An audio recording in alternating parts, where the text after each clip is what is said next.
Nous voilà de retour. Bienvenue encore. Dia miverina indray isika anatin'ny tapany faharoa. Mes frères et sœurs, Rahalahy sy anabavy, on ne peut pas mettre suffisamment d'importance sur la parole de Dieu. tsy afaka maivantsika mihitsy na oviana ny tenin'Andriamanitra. Je disais ça chez nous à l'île Maurice dernièrement. Tany Maurice moa za faraparany teo no niteny an'izany. Il n'y a rien de plus puissant Tsy misy mahery que la parole de Dieu. noho ny tenin'Andriamanitra. Quand elle est révélée à notre cœur, Rehefa voambara ao anatin'ny fontsika izany, quand les yeux de notre cœur s'illuminent, ary rehefa misokatra ny mason'ny fontsika, la puissance de l'évangile pour toucher nos vies, changer, bouleverser nos vies, nous encourager, nous relever. ny herin'ny filazantsara izay manotsikotsoina ny fiainantsika, mampitsombadika ny fiainantsika ary manorina indray ny fiainantsika, C'est le temps. dia fotoana ankehitriny C'est le temps pour respecter, s'humilier, accepter la parole de Dieu telle qu'elle est. dia fotoana angamany ankehitriny aneketsika sy anajantsika sy inotsika ny tenin'Andriamanitra araka ny tokony ho izy. Dans le passé, j'avais beaucoup de raisonnements. Tany amin'ny lasa dia be miady hevitra maro. Vous savez, la sagesse de l'homme Hitanareo tsara ny fahendren'olombelona ne peut pas accomplir tsy afaka manatanteraka ce que l'Esprit de Dieu peut faire. ny asan'ny fanamasin'Andriamanitra.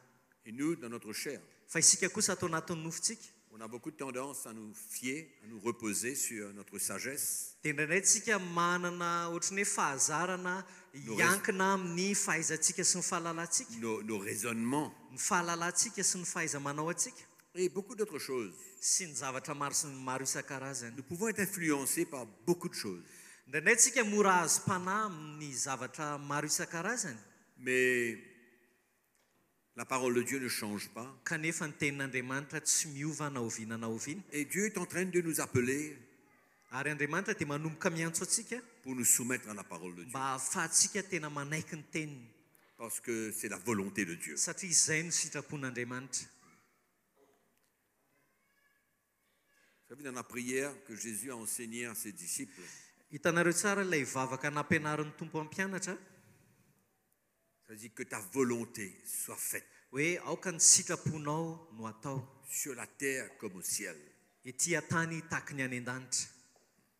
Cette parole ne vient pas des hommes, Zany teny zany dia tsy olombelona no namorona azy, elle vient d'en haut. fa avy any ambony Par la puissance du Saint-Esprit. amin'ny alalan'ny herin'ny fanamasina. Donc c'est pourquoi nous voulons mettre l'accent Zay mahatonga antsika ankehitriny te hanindry sur un retour à la parole de Dieu, aux paroles de Jésus, hoe mila miverina amin'ny tenin'Andriamanitra marina, amin'ny tenin' Jesosy, à la révélation de l'évangile dans les épîtres, amin'ny fanambarany filazantsara amin'ny alalan'ireny epistily ireny, qui vient par la suite confirmer izay tonga ao aorianan'izay manindry, les instructions de Jésus. izay manindry ny tenin' Jesosy. Vous allez remarquer que dans le Nouveau Testament, Hitantsika tsara ao amin'ny testamenta vaovao, tous les apôtres qui ont écrit les épîtres ny apôstôly rehetra izay nanoratra ny epistily parlent du même langage. dia mitovy ny fomba fiteniny. Ils encouragent les chrétiens Dia dans la même direction. dia mampahery ny kristianina izy ireo amin'ny taridalana anankiray. C'est pourquoi ce message de la croix, Zay mahatonga hoe ty afatry ny azo fijaliana ity, parlé, instruit par Jésus, izay tenenina sy tenenin' Jesosy zany, nampianarin' Jesosy, révélé par l'Esprit aux premiers apôtres, dia nambara tamin'ny alalan'ny fanamasina tamin'ny apôstôly voalohany, et nous retrouvons dans ces épîtres dia mahita isika ao anatin'ireo epistily ireo avy eo les mêmes instructions de Jésus. ny teny zay sy ny fampianaran' Jesosy. C'est ça qui est merveilleux. Ary zay ny tena zavatra mahafinaritra. Et nous avons besoin de plus en plus, mes frères et sœurs, d'aimer la parole de Dieu. Ary mila tokony ho tia hatrany isika raha lasa anabavy ny tenin'Andriamanitra. Dans les psaumes, il est écrit « J'aime ta parole. Ao amin'ny salama izy dia miteny hoe tiako ny teninao, J'aime.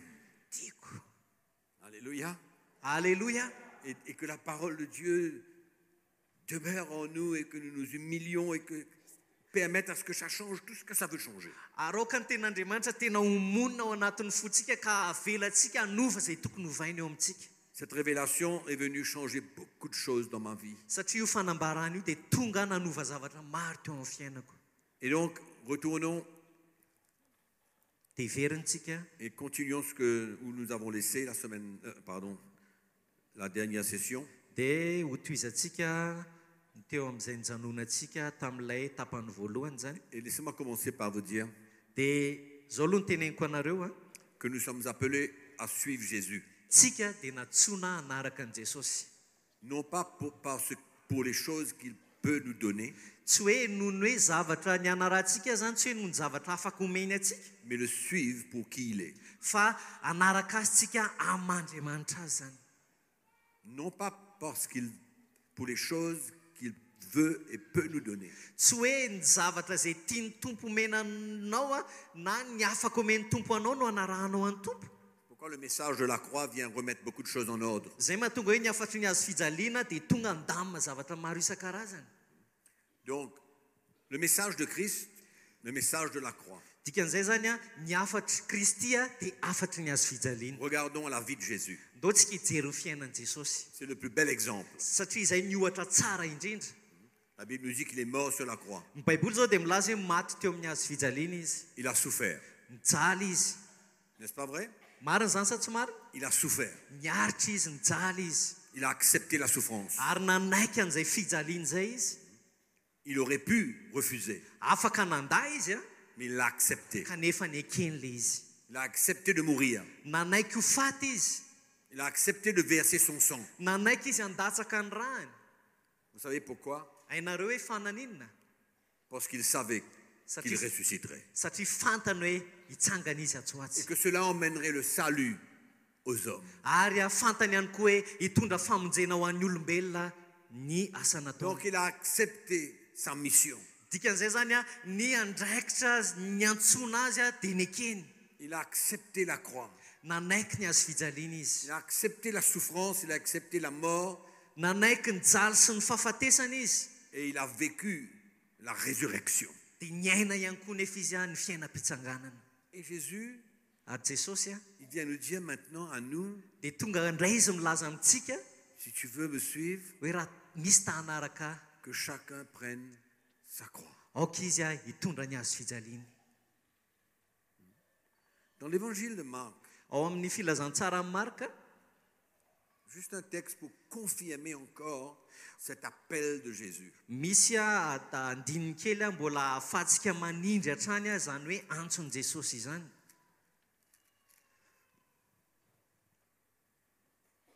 Au chapitre 10, Toko fahafolo. il y a eu un moment où Jésus a pris ses 12 disciples à part. Nisy fotoana anankiray nanokanan'i Jesosy ny mpianatra 12 Et il leur a dit, montons à Jérusalem dia niteny Jesosy hoe andaontsika hiakatra ho any Jerosalema. et je serai livré Dia izaho izy dia atolotra. aux principaux sacrificateurs et aux scribes. Dia ozy izy atolotra ho ampisorona be sy ny mpanoran-dalàna. Ils vont me condamner à mort Dia ireo no hamono et ils se moqueront de moi. dia ireo andrabiraby Ils me battront de verge. dia vonon'izy ireo Ils me feront mourir. kapohan'izy ireo dia ho faty. Mais 3 jours après, Fa 3 andro aorianan'izay kosa je ressusciterai. dia hitsangana. Au verset 35, Dia andininy fa 5:30. les fils de Zébédée, Jacques et Jean s'approchèrent de Jésus et lui dirent, Maître, nous voudrions que tu fasses pour nous ce que nous te demanderons. Ary Jakoba sy Jona zanak' Zebedeo nanatona an'i Jesosy ka nanao taminy hoe mpampianatra tianay mba ataonao aminay izay ngatahanay aminao. Il leur dit, que voulez-vous que je fasse pour vous? Dia hoy izy hoe inona moa no tianareo ataoko aminareo? Accorde-nous, lui dit-il, d'être assis l'un à ta droite et l'autre à ta gauche quand tu seras dans ta gloire. Dia hoy izy hoe hoy izy mirahalahy taminy mba ekeo hipetrahanay ny anankiray eo ankavananao ary ny anankiray eo amin'ny ankavianao. Jésus leur répondit, vous ne savez pas ce que vous demandez. Any amin'ny voninahitra ao fa hoy Jesosy tamy hoe tsy fantatrareo izay angatahanareo. Pouvez-vous boire la coupe que je dois boire? Hainareo va ny sotro ny kapoaka izay sotroko? Pouvez-vous boire la coupe que je dois boire? Hainareo va ny sotro ny kapoaka izay sotroko? ou être baptisé du baptême dont je dois être baptisé, na anao batisa amin'ny batisa zay anaovana batisa. nous le pouvons, dit-il. Dia hoy izy mirahalahy tamin'ny aina ihany. Et Jésus leur répondit, Dia hoy Jesosy taminy, il est vrai que vous boirez la coupe que je dois boire et que vous serez baptisés du baptême dont je dois être baptisé. raha ny kapoaka zay sotroko dia sotronareo ihany ary ny batisa zay anaovana batisa dia anaovana batisa anareo ihany. Nous savons que ce langage de Jésus, Haitsika tsara zany zay fomba fitenin Jesosy zay a, cette coupe qu'il doit boire, ilay hoe kapoaka tokony sotrony c'est bien sûr ses souffrances et sa mort. dia mazava ho azy hoe midika ny fijaliany sy ny fahafatesany zany. Jésus leur parlait de la croix. Satria Jesosy eto miresaka amin'izy ireo zany mahakasika ny Et azy il leur dit, est-ce fijaliany. que vous pourrez boire la coupe que je dois boire? Dia hozy izy hoe ainareo va ny sotro ny kapoaka zay sotroko. Et quand Jésus parle du baptême ici, Ary rehefa miresaka batisa indray Jesosy a, bien sûr qu'il ne parle pas du baptême de Jean.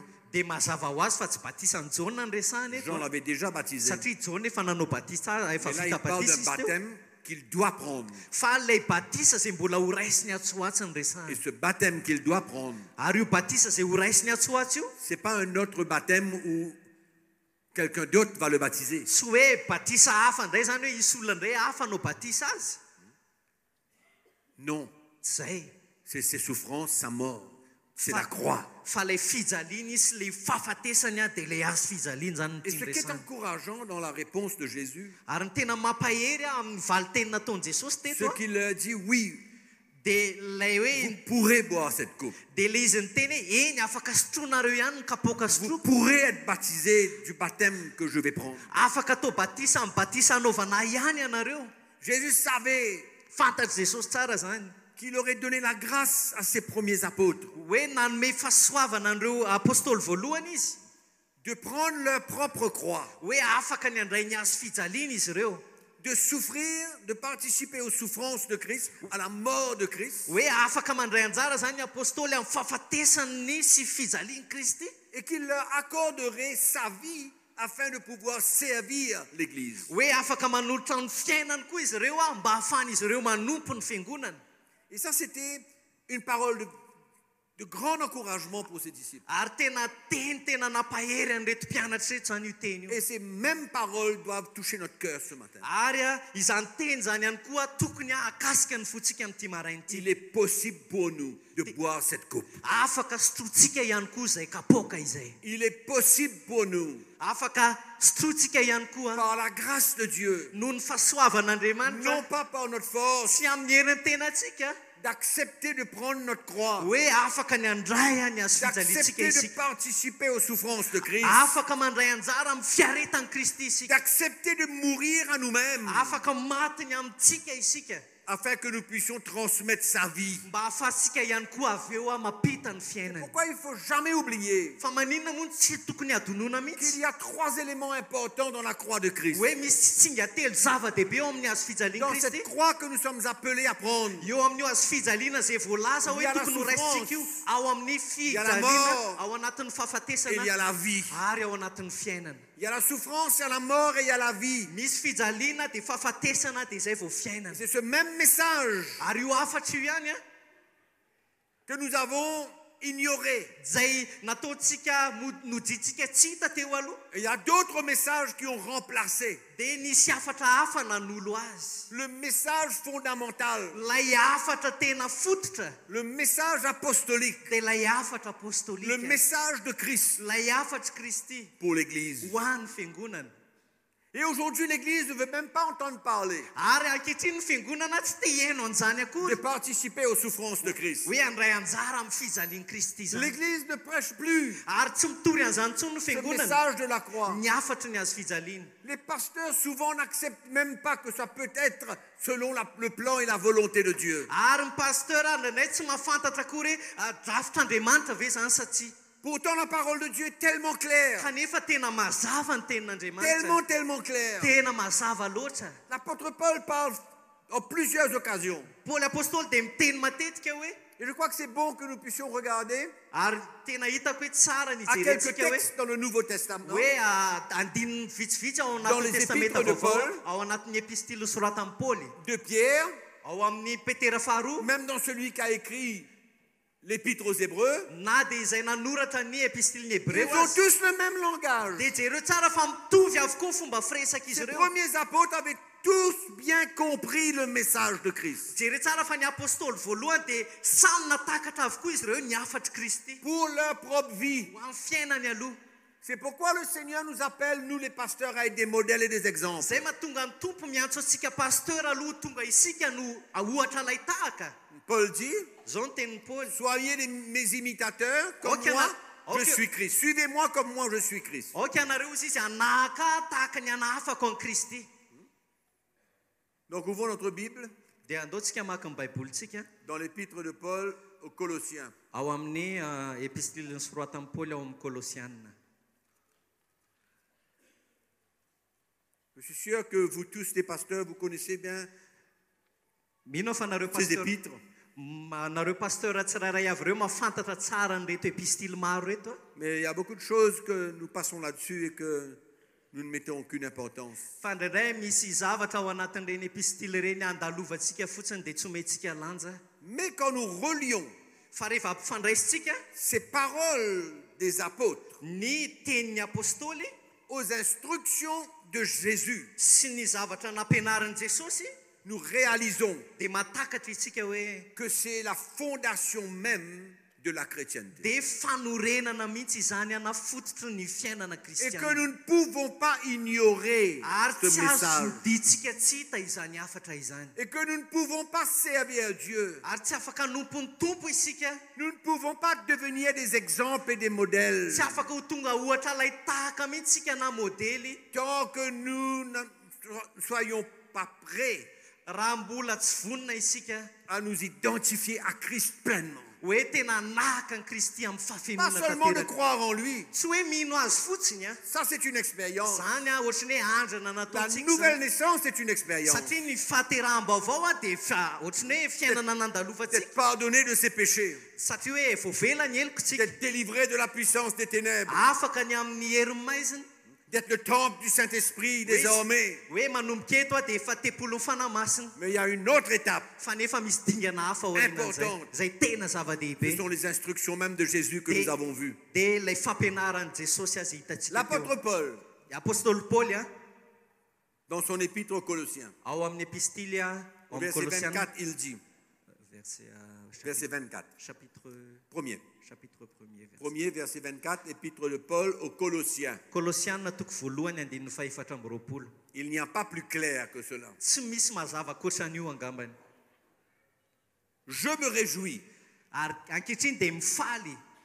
maintenant ankehitriny aho dia mifaly dans mes souffrances amin'ny fiaretako pour vous. ho anareo Je me réjouis maintenant ankehitriny aho izy izy dia mifaly a dans mes souffrances pour vous. amin'ny fiaretako ho anareo Et ceux qui manquent aux souffrances de Christ ary ny zavatra tsy ampy ary mahatateraka amin'ny nofoko izay tsy vita tamin'ny fahorian'i Kristy je l'achève en ma chair dia vitaiko amin'ny nofoko izany pour son corps qui est l'Église. dia ny tenany dia ny fiangonana Cette déclaration de l'apôtre Paul, hitanareo tsara ny fanambaran'i Paoly apôstôly a il se réjouit. faly izy Il se réjouit. mifaly ao izy izy Pourquoi? satria maninona Parce qu'il sait que c'est la volonté de Dieu. satria fantany hoe zay no sitrapon'Andriamanitra Il sait que c'est une partie de la croix que le Seigneur Jésus lui demande de prendre. satria fantany hoe misy apahany ao anatin'ny hazo fijaliana zay tiany Jesosy ho raisiny Et il n'a pas peur d'affronter quoi que ce soit. ary izy tsy natahotra mihitsy hiatrika zavatra na inona na inona Il ne fuit pas les diverses épreuves et difficultés de la vie. na inona na inona zavatra fisedrana sy ny fahasarotana misy eo amin'ny fiainana Il se réjouit dans ces situations-là. dia mifaly ao izy izy ao anatin'ireny toe-javatra ireny Il est content faly izy zany parce qu'il sait que c'est en train de faire une œuvre en lui pour le peuple. satria fantany hoe misy asa ataon'Andriamanitra ao anatiny io ho tombontsoa amin'ny vahoaka Donc il n'a pas peur. dia tsy matahotra izy Il ne fuit pas. tsy mitsaoka izy Toutes les épreuves ninona fisedrana que Dieu permet dans sa vie. zay avelan'ny tompo hitranga eo amin'ny fiainany Et je ne sais pas si vous avez remarqué, tsy haiko na tsikaritra reo a mais Paul ne s'oppose pas fa i Paoly tsy manohatra velively a. Et il n'est pas chagrin, Ary izy a tsy malahelo koa nefa ni honteux na menatra de ce qu'il vit. ny amin'ny fiainana iainany. Il est par contre fier. Fa mifanohatra amin'izay aza mirehare mihitsy. Et la Bible va plus loin et la Bible dit qu'il se glorifie dans ses souffrances. Dia ny baiboly mihitsy aza milaza hoe faly izy a niara-mandalo fahoriana. Non, mais il faut vraiment être fermé pour ne pas accepter. Tena ohatrany hoe tsy haiko hoe ahoana tsika mihitsy angamba mety mifotsika raha toa ka tsy anaiky Cette partie de la croix dans notre vie. hoe ilay anjaran'ilay azo fijaliana eo amin'ny fiainantsika. Ouvrez votre Bible avec moi dans l'épître de Pierre. Do vakitsika amin'ny baibolitsika ao Voilà amin'ny un epistile autre apôtre. soratan'ny Petera. Qui avait bien écouté aux instructions de Jésus. Izay apôstôly anankiray tena niaino tsara ny fampianaran'i Jesosy. Chapitre 4, verset 12. Toko 1 fahefa Pierre, Petera chapitre 4, voalohany verset a. 12. Petera voalohany toko faefatra andininy faharoambin'ny folo. Comme quoi que ce que je suis en train de vous partager aujourd'hui Ohatrany hoe zavatra ambarako aminareo sy zaraiko aminareo androany a. est souvent étranger dans les églises. Dia indraindray ohatrany hoe vahiny a tsy mahazatra ny olona eo anivon'ny fiangonana. Mais pourtant, c'était des hommes de Dieu, des apôtres. Kanefany a olon'Andriamanitra ny apôstôly. C'est eux qui portaient la vraie doctrine. Ireo no nitondra ny tena fampianarana tsisy kilena. Et non seulement ils portaient cela en eux, mais ils vivaient cela. Ary tsy hoe nitondra an'izany fotsiny izy eo fa tena niaina n'ilay fampianarana tsisy Ce kilena. n'étaient pas des pharisiens qui demandaient aux chrétiens de vivre d'une telle manière et qu'eux, ils vivaient d'une autre manière. Tsy tahaka ny fariseo izy ireo ka hoe miteny amin'ny olona hoe zao no tokony fiainana iainanareo nefa izy ary tsy miaina n'ilay izy akory. Non, ces apôtres étaient devenus des exemples et des modèles pour le peuple. Fa ny apôstôly kosa dia tonga ohatra ilay tahaka ho an'ny vahoaka. Et l'apôtre Pierre dit au verset 12, Dia zao no tenenin'ny Petera ao amin'ny andininy faharoambin'ny folo. mes bien-aimés, Ry malala, ne trouvez pas étrange d'être dans la fournaise de l'épreuve, aza gaga no fizahan-toetra mahamay izay mahazo anareo. comme s'il vous arrivait quelque chose d'extraordinaire. Ho fitsapahan-toetra ary azo atao zavatra mahagaga manjo anareo zany. Réjouissez-vous au contraire Fa araka ny ombonanareo mifalia de la part que vous avez aux souffrances de Christ, mba hiravoravonareo indrindra amin'ny fisehoan'ny voninahiny koa. afin que vous soyez aussi dans la joie et dans l'allégresse lorsque sa gloire apparaîtra. Fa dia mifalia mba hiravoravonareo indrindra amin'ny fisehoan'ny voninahiny koa. Même langage que Paul. Jere mitovy koa ny fitenin'ny Petera mitovy amin'ny Paul dit, je fitenin'ny me Paul. réjouis. Ozy izy Paul hoe mifalia, Pierre dit, réjouissez-vous. dia i Petera koa miteny hoe mifalia anareo. Même langage. Mitovy ilay fomba fiteny. Ce sont des hommes qui vivaient Satria ireo ilay olona tena niaina, des expériences niaina andrana dans les épreuves difficiles, tao anatin'ny toe-javatra mafy, dans les afflictions, tao anatin'ny fanenjehana, dans les jeûnes, tao anatin'ny fifadikanana, dans toutes sortes d'épreuves. tao anatin'ny fisedrana maro isan-karazany. Et pour eux, c'était une gloire. Ary ho azy ireo dia voninahitra ho azy ny nandalovany Parce an'izany. que Jésus leur avait déjà prévenu Satria Jesosy mihitsy niteny azy ireo an'izany mialoha qu'ils avaient besoin de prendre leur croix. hoe mila mandray ny azo fijalianareo C'est le ianareo. chemin de tous les chrétiens. Ary tokon'izay ihany koa ny lalan'ny kristianina rehetra. Et l'Église a ignoré. Fa ny fiangonana Et indraindray l'Église a même prêché un message contraire. nodiny fiangonana tsitsy zany ka nitondrany fiangonana hafatra hafa Tu ne dois pas souffrir hoe ianao tsy tokony hijaly tsony parce que Christ a souffert pour toi. satria Kristy efa nijaly anao. Donc tu élimines Zany hoe esorinao mihitsy zany les instructions de Jésus. esorinao mihitsy ny fampianarany Jesosy. Donc non seulement Dia tsy hoe izay fotsiny, tu ne le prêches pas, tsy torianao fotsiny le izy, l'Église ne le prêche pas, dia fiangonana koa tsy mitory mais elle azy, prêche le contraire. fa mbola mitory zavatra hafa mifanohatra amin'izay koa ianao. Et elle enseigne, le peuple de Dieu a refusé la souffrance. Dia ampianarintsika ny vahoaka an'Andriamanitra hoe lavo ny fijaliana. Paul dit, réjouis-toi. Fa Paoly nefa miteny hoe mifalia ianao.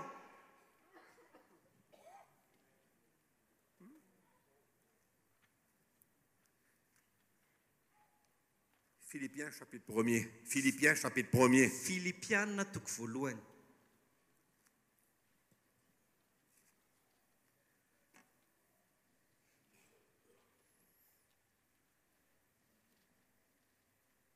Nous lisons le verset 29. Filippiana toko voalohany andininy Et cela vient de Dieu. Et cela vient de Dieu. Ary izany dia avy amin'Andriamanitra. Car il vous... Verset 29. Philippiens, chapitre 1er. Verset 29, oui.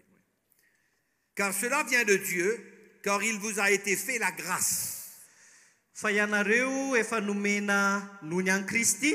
Par rapport à Christ.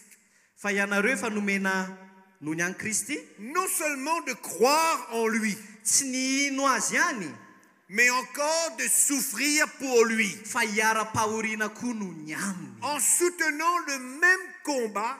De manana izany ady zany ianareo. Que vous m'avez vu soutenir. Izay hitanareo teo amiko sady mbola renareo. Et que vous apprenez maintenant que je soutiens encore. Sady mbola renareo fa ato amiko ihany ankehitriny.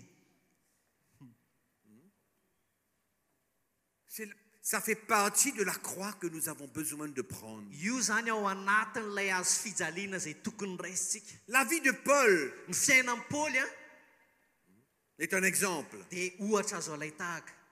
d'une attitude de cœur Misy toe-po ao qui était prêt à accepter tout zay vonona ny anaiky ny zavatra rehetra avec joie. amin'ny fifaliana. Parce qu'il comprenait qu'il y avait un but. Satria fantany hoe misy tanjona.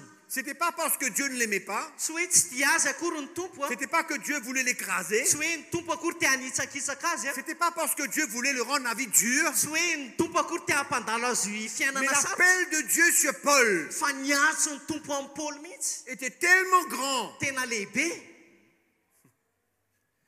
que Dieu avait permis que Paul vive ses expériences. dia navelan'ny tompo mihitsy Paoly hiaina ny fiainana ny ainany. Parce que cette souffrance Satria io fiaretana io va emmener quelque chose dia hitondra dans sa vie. zavatra tsoatsy. Cette participation à ces souffrances Io fandraisany anjara amin'ny fijaliana io va emmener dans sa vie dia hitondra eo amin'ny fiainany ce qu'il aura besoin, izay tokony ilainy la vie de Christ, dia ilay fiainan'i Kristy pour servir le peuple mba de Dieu. ahafany manompo ny vahoakan'Andriamanitra. Autrement, nous servirons le Seigneur avec nous-mêmes. Raha tsy zany dia hanompo ny tompo amin'ny herintsika manokana isika. Notre sagesse, notre connaissance, notre charisme, Ny fahendrentsika, ny fahaiza-manao atsika sy ny fahalalantsika fotsiny. notre diplôme Ny diplôma atsika de l'école biblique. avy any amin'ny fianarana baiboly. Mais n'oubliez pas, Fa aza adino il y a 3 étapes. misy adingana telo.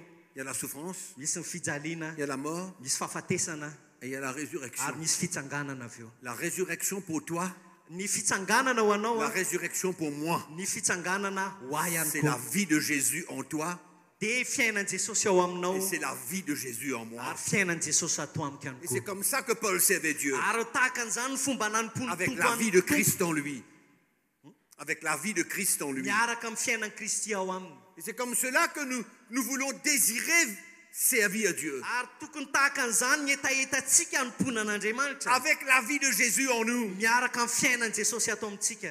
Mais nous ne pouvons pas éviter la souffrance et la mort. Fa tsy tokony iviliantsika lalana ny fahafatesana sy ny fijaliana. Parce qu'il n'y aura jamais de résurrection sans mort. Satria tsisy fitsanganana mihitsy raha tsy maty aloha. La résurrection vient après la mort. Satria ny fitsanganana tonga rehefa maty aloha. La vie vient après la mort et la souffrance. Rehefa maty ny olona zay vao misy fitsanganana. Et quand nous regardons la vie de l'apôtre Paul, Ary rehefa mijery ny fiainan'ny Paoly apôstôlitsika nous réalisons qu'il a eu une vie bien difficile, dia mahita mihitsika hoe tsy mora ny fiainan'ny Paoly. remplie d'épreuves, Feno fisedrana, remplie de difficultés, d'afflictions. feno fanenjehana sy fijaliana. La souffrance faisait partie de sa vie. Ary ny fijaliana dia tena anisan'ny fiainan'ny Paoly. Ce n'est pas que Dieu nous appelle à vivre les mêmes souffrances que Paul. Tsy hoe nyantso antsika akory ny tompo hiainana fiainam-pijaliana tahaka amin'ny Paoly. Paul, c'est Paul, mais toi, tu es toi. Fa i Paoly dia enao koa enao. Paul avait sa croix à prendre, toi, tu as ta croix à prendre. I Paoly nanana ny azo fijaliana izy tokony entiny. Enao ihany koa manana ny azo fijalianao, enao tokony La entinao. croix de chacun est différente,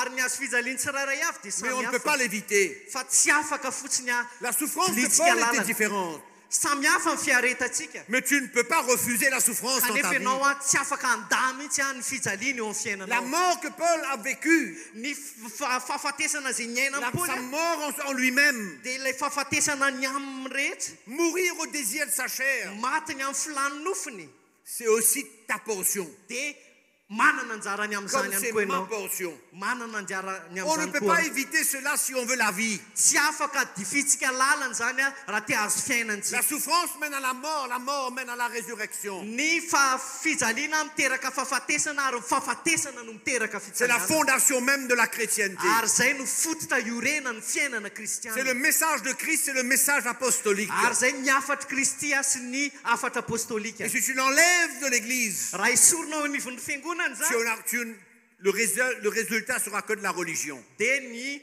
vokatra zay a dia La lasa religion, mandeha la amin'ny fombafomba connaissance, les principes, les techniques, les lois. lasa mandeha amin'ny lalàna ny fahalalàna fotsiny a sy ny rehetrarehetra teknika Moi, je ne veux pas servir le Seigneur za tsy te hanompo ny tompo avec moi-même, amin'ny herin'ny tenako ma connaissance. na ny fahalalako Je veux sa vie. fa te azo ny fiainany aho Je veux que sa vie se manifeste à travers moi. tiako mihitsy ny fiainan'i jesosy aho iseho amin'ny alalako Je veux que sa vie puisse être transmise au peuple de Dieu. tiako mihitsy ny fiainan'i jesosy afaka epitany amin'ny vahoaka an'andriamanitra Pourquoi Paul dit, fa maninona ny paoly je no me milaza réjouis an'izany dans ses souffrances ozy izy mifaly ny amin'izany fahoriana izany aho pour vous, l'Église. ho anareo fiangonana Pour l'Église. ho an'ny fiangonana Et le chrétien normal qui lui aussi participe aux souffrances de Christ ary le kristianina tsotra ihany koa zay mandray anjara amin'ny fijalian'i kristy et à la mort de Christ, sy amin'ny fahafatesan'i kristy lui aussi dia izy ihany koa transmet la vie de Christ dia afaka mampita ny fiainan'i aux kristy autres. amin'ny hafa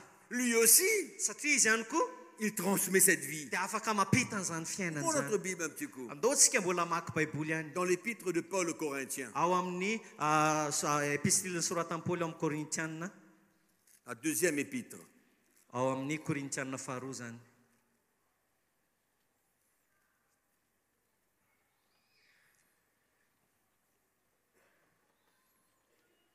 Le chapitre 6. toko fahenina Nous voyons un petit peu la vie de Paul. hitantsika kely zany ny fiainan'i paoly Paul était un homme de Dieu. paoly a dia olon'andriamanitra Paul était un apôtre. paoly a dia apôstôly Paul avait compris la révélation de ce message. ary paoly a natakatra tsara ny fanambaran'io afatra io C'était clair pour lui. tena mazava taminy C'est pourquoi il avait une attitude face à la souffrance zay natonga anazy nanana toepo na dia nandalo fijaliana azy qui allait être un grand profit pour sa vie. izay fantany hoe tombony lehibe eo amin'ny fiainany zany Et dans le chapitre 6, dia eo amin'ny toko fahenina nous lisons au verset 4. dia vakitsika eo amin'ny andininy Il dit, fahenina nous nous rendons recommandables à tous égards comme serviteurs de Dieu, dia ho zay fa amin'ny zavatra rehetra dia mampiseho ny tenanay ho mpanompon'andriamanitra izahay par beaucoup de patience dans les tribulations, dia amin'ny faharetana be amin'ny fahoriana dans les calamités, amin'ny fahaterena dans les détresses, amin'ny fahantrana sous les coups, dans les prisons, amin'ny kapoka amin'ny fatorana dans les séditions, dans les travaux, amin'ny tabataba sy ny fisasarana dans les veilles, dans les jeûnes. amin'ny tsy fahitan-tory amin'ny fifadikanina C'est pas mal comme vie, hein, tena mahafinaritra zany fiainana zany a pour la vie d'un serviteur de Dieu. hoe mampanompon'andriamanitra zany C'est quand même éprouvant. tena bebe fisedrana ihany a Mais Paul ne se plaignait pas. kanefa paoly tsy nitaraina Non. Au contraire, fa mifanohatra ny amin'izay aza il dit, nous nous rendons recommandables à tous égards comme serviteurs de Dieu. fa ozy izy hoe amin'ny zavatra rehetra dia mampiseho ny tenanay ho mpanompon'andriamanitra izahay Au milieu de ces expériences de tribulation, de détresse, de jeûne, de veille, de sédition, de prison, na dia teo aza zany a ny faharetana be ny fahoriana ny fifadikanina ny tsy fahitatory a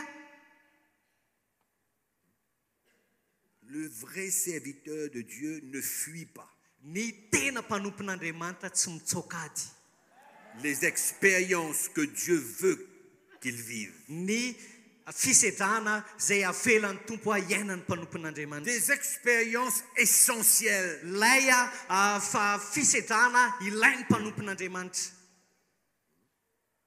c'est sa participation satria fandraisany anjara aux zany souffrances de Christ. amin'ny fijalian'i kristy Et Paul est fier. dia paoly ny rehare Il est fier. tena nyrehare Paul. Il se glorifie dans cette situation-là. Ary tena feno voninahitra mihitsy izy ao anatin'izany toejava misy zany. Et c'est ça qui est incroyable. Ary zany no tena zavatra otrany hoe mahagaga.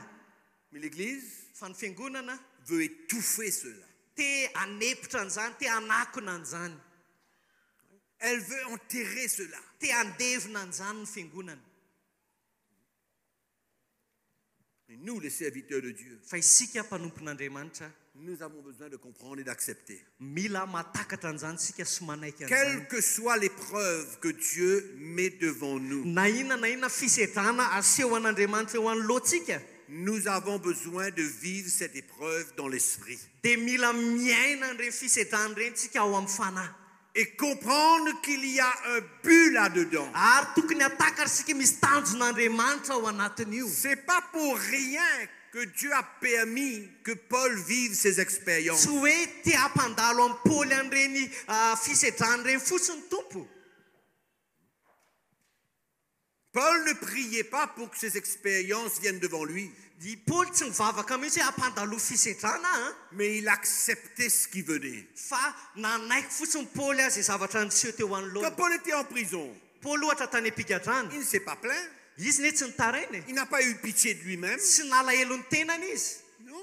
Tsy zay, Il a continué sa vie fa nitohizany ihany no fiainany, jusqu'à ce que le Seigneur le délivre. mandra-pahanafahany tompo azy.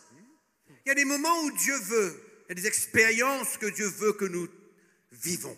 Indraindray misy fisedrana na fiainana tiany tompo iainantsika, Et c'est pour notre bien. kanefa ny mahatsara antsika zany. Mais le chrétien a peur. Fa ny kristianina indraindray matahotra, Même beaucoup de serviteurs de Dieu ont peur ary indraindray aza mpanompon'Andriamanitra matahotra de s'identifier avec ces souffrances de Christ. hoe anaka io fijalian'i Kristy io. Ils ont un genre d'enseignement Dia lasa manana fampianaran'izay où izy tout ce qui vient devant eux négativement, hoe ninona zavatra tsy araky ny mety hoe zavatra ratsy zany ohatrany hoe miseho anoloany, c'est le diable. dia devoly daholo ny antony. Donc le diable est dans toutes les sauces. Dia hoe ny devoly ao anatin'ny zavatra rehetra. Comme si que c'était le diable qui était en contrôle de la vie de Paul. Zany ohatrany hoe raha mijery an'io zany dia ohatrany hoe devoly no mifiainan'ny Paoly. Et aujourd'hui, Kanefa ankehitriny c'est la mode dans l'église. dia lasa ohatrany hoe lamody zany ao amin'ny On a un fiangonana. problème, Manana olana ianao on cherche quel démon que c'est. dia mitaditsika hoe devoly inona no natonga an'io. On cherche lequel que c'est afin de pouvoir le paralyser, le lier, Oui, le mettre en prison. hoe devoly inona natonga azy ho voafatotra hidy ao amin'ny figadrana tahaka an'io. Et ce qui est terrible, c'est que le lendemain, Dia ny mampalahelo ny rapitso il a besoin de faire la même chose encore. dia mbola atao an'izay ihany izy rapitso. Donc il passe sa vie à chasser les démons. Dikan'izay zany amin'ny fiaina manontolo izy dia Et roana il ne devoly comprend foana. pas qu'une épreuve est un moyen que Dieu permet dans sa vie Dia indraindray zany tsy takany hoe ny fisedranany indraindray alefa ny tompo eo amin'ny fiainany. pour Ny faire tompo no une mamela œuvre azy profonde en lui. Pour faire une œuvre en lui. mba ahafahan'ny tompo manao asa ao aminy. Vous savez, quand vous passez par des moments difficiles de la vie, Hitanareo rehefa mandalo fotoatsarotra isika eo amin'ny fiainantsika il y a une mort qui se passe en vous. dia lasa misy fahafatesana izay mitranga ao anatsika. Il y a une mort. Misy fahafatesana. C'est pourquoi le chrétien aujourd'hui, Zay mahatonga ny kristianina il ankehitriny comprend la vie chrétienne zay mahafantatra ny fiainana ny comme quoi kristianina que tout doit être bon. hoe kristianina zany mieritreritra hoe ny fiainana kristianina dia tokony ho tsara foana. Et c'est comme ça qu'il devient orgueilleux. Dia zay mahatonga ny kristianina lasa miavonavina. Il a la difficulté de s'humilier. Tena sarotra amin'izany aneritry-teny zany. Il a la difficulté d'accepter le plan et la volonté de Dieu pour sa vie. Sarotra mihitsy ny anaiky ny sitrapon'Andriamanitra eo amin'ny fiainany. Il a la difficulté de vivre une épreuve. Nefa hoe fiainana anankiray izay iaina fiainam-pisedrana Parce qu'il ne comprend pas. satria tsy takany. Il faut arrêter de voir les démons partout. Tena aoka ianao hitsara hijery ahita devoly amin'ny zavatra rehetra.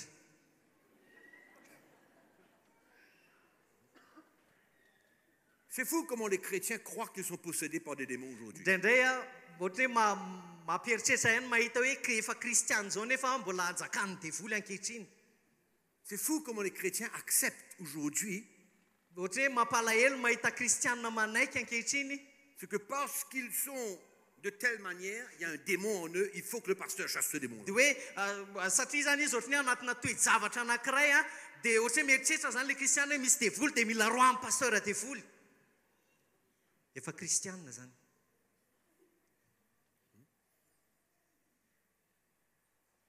Il faut arriver à comprendre l'évangile.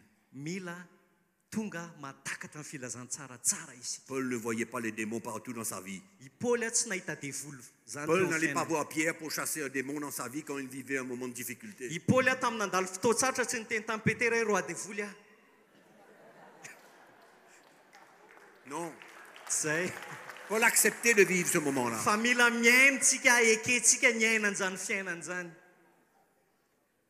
Paul vivait ça dans l'esprit. Satria Paul ny ainan'izany tao amin'ny fanahy. Il comprenait que c'était pour son bien. Ary fantatra Paul hoe mahatsara azy ny andalovany an'izany.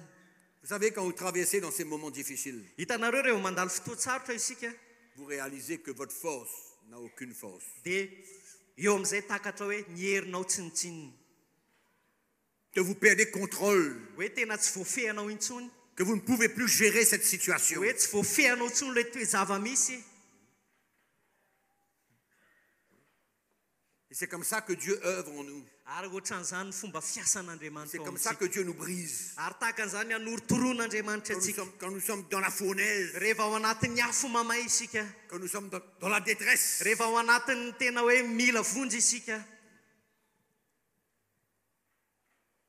Dieu nous forme, Dia manamboatra atsika ny Tompo. Dieu nous brise. Manoritoro atsika ny Tompo. Dieu nous forme à l'image de son Fils. Ary ataony Tompo manaka ny endriky ny zanany isika. C'est pourquoi la souffrance est bonne. Zay mahatonga hoe ny fijaliana dia fijaliana tsara. Paul a accepté tout cela. Ary Paul dia nanaiky an'izany rehetra izany. Et pour lui, c'était un privilège. Ary tombo no an'ny Paul a nandalovany an'izany. C'est pourquoi ne voyez pas le démon, le diable partout dans votre vie. Zay hoe zay zany mahatonga hoe aoka ianao tsy ahita devoly foana eo amin'ny fiainanao. Il y a une vraie fausse doctrine dans l'Église Satria misy ndraindray fampianaran-diso eo anivon'ny fiangonana concernant les démons. mahakasika ny antsoina hoe devoly. Et c'est partout. Ary hitantsika n'aiza n'aiza zany. L'Église a des chasseurs professionnels. Ao amin'ny fiangonana dia misy mpandroaka matianina. Les Mpandroaka devoly pasteurs matianina. deviennent des chasseurs de démons professionnels. Ny pasteur dia tonga lasa mpandroaka devoly matianina. Dans la vie des chrétiens. Eo amin'ny fiainan'ny kristianina. Moi, je me demande comment un chrétien peut accepter qu'il a des démons.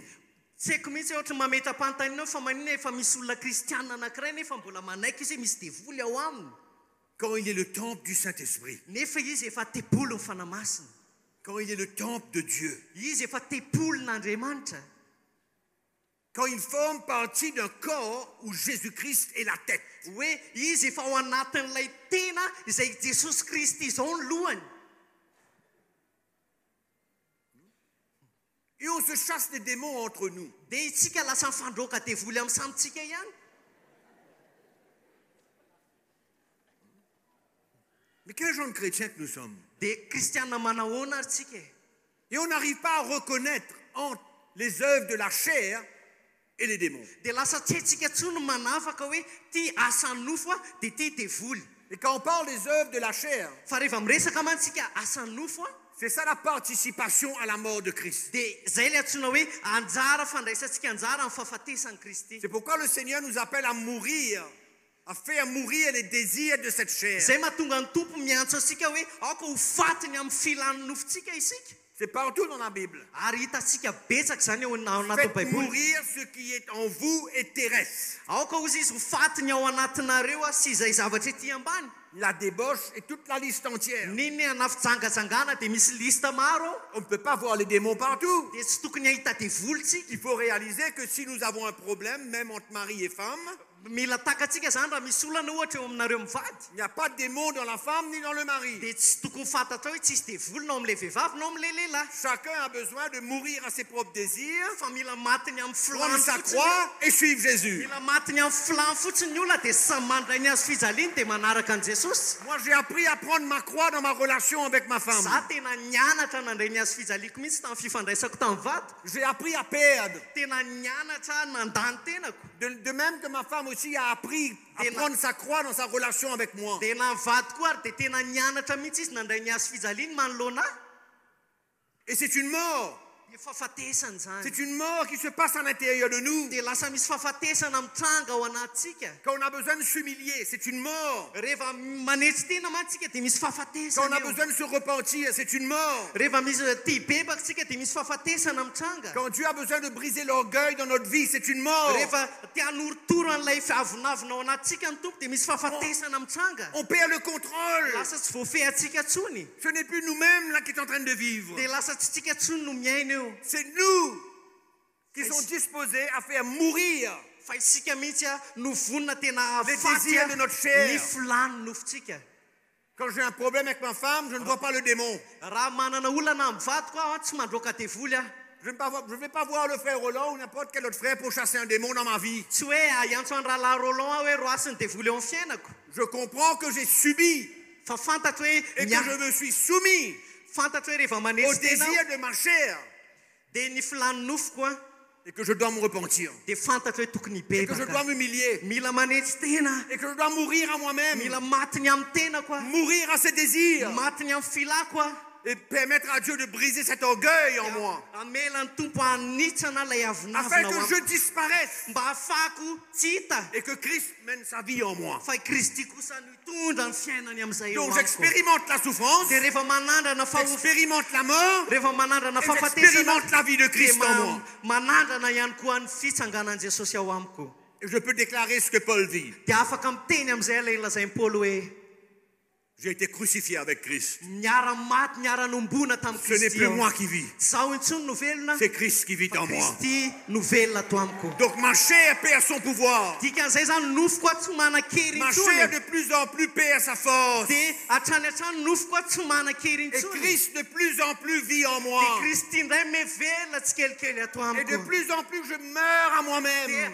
arakaraky no fa niafatiny amin'ny tenako Je perds ma vie. dia very ny fiainako Celui qui est prêt à la perdre et celui qui la recevra ensuite. misy izay vonina ny avery ny ainy no azo azy avy eo Et ce qu'il recevra ensuite, c'est pas la vie de quelqu'un d'autre, c'est la vie de Christ. ary ny solony iny rehefa avy eo a tsy hoe fiainan'olo ka fa fiainan'ny Kristy ny Tu solony perds ta vie et tu as en retour la vie de Christ. raha mamery ny ainao ianao fa valiny zany eo fiainan'ny Kristy no azonao Tu souffres et tu meurs et tu ressuscites. raha mijaly ianao dia maty dia hitsangana ianao avy eo Tu souffres et tu meurs et tu reçois la vie de Christ en toi. mijaly ianao dia maty a dia mahazo ny fiainan'ny Kristy ao aminao ianao Et tu deviens un modèle pour le peuple de Dieu. dia lasa ohatra azo alay tahaka Et ho tu deviens un am-vahoakan'Andriamanitra exemple pour le peuple de lasa Dieu. tonga ohatra azo alay tahaka ho Parce que am-vahoakan'Andriamanitra désormais, ce n'est plus toi, satria manomboka eo tsy ianao intsony c'est Christ en toi. fa Kristy ao C'est aminao sa vie en toi. fiainan Kristy ao aminao Donc de plus en plus que tu souffres et que tu meurs, arakaraky ny fa nijalinao sy hafatesanao c'est la zany vie de Christ que tu reçois. dia fiainan Kristy a ny azonao hatrany hatrany Désormais, qu'est-ce que tu dis? ina amin'izay ny tenenao avy eo Seigneur, tompo je suis prêt à prendre ma croix. vonona ny andray ny azo fijaliako Je suis prêt à m'identifier à tes souffrances. vonona ny anahaka ny fijalianao Je suis prêt à perdre ma vie pour toi. vonona ny avery ny fiainako noho ny aminao Je suis prêt à renier moi-même. vonona À me renier moi-même. vonona ny Moi. andany tenako za Ma personne, ce que je suis. ny mahay za vonona ny andany zany Tout ce qui est en moi, ninina ato amiko qui est de la chair. izay avy amin'ny nofo Vous savez ce que Paul dit dans son épître aux Romains? hainareo hoe ny tenin'ny Paoly apôstôly ao amin'ny Romana Regardez ce qu'il dit. ndao jere tsara ny zavatra lazainy Verset 12, chapitre 8.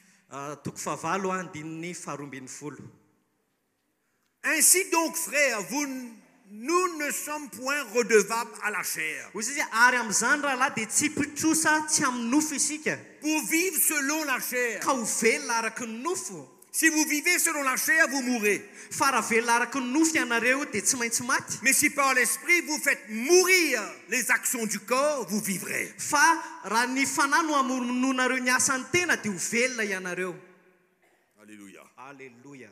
Faire mourir Mamono les désirs de la chair. ny filan'ny nofo.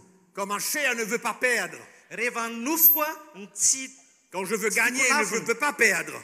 raha te handresy foana dia tsy te ho resy mihitsy. Mon orgueil ne veut pas me lâcher. Satria ny avinaviko tsy te hamotsitra mihitsy. Je n'arrive pas à me repentir et à pardonner ce frère ou cette sœur. Tsy vitako mihitsy ny mibebaka sy manetry tena ka hamela ny heloko ty rahalahiko ty. Ma chair veut se justifier. Ary te hanamary tena foana ny nofoko. Ma chair veut gagner, ma chair ne veut pas perdre. Satria ny nofo koa te handresy foana tsy tia mihitsy izy ho afa-baraka. C'est trop humiliant de perdre. Satria mahamenatra loatra zany hoe resy Ça zany. fait mal de perdre. Marary zany resy zany. Ça brise à l'intérieur de nous de perdre. Tena manoritony ao anatsika raha hoe resy isika. Mais c'est ça même le chemin de la croix. Zay ny antsoina hoe lalany azo fijaliana.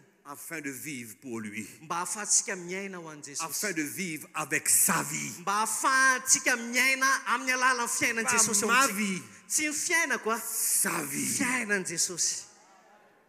Sa vie. Fiainan'i Jesosy. C'est pourquoi on ne peut pas enlever la croix de notre vie.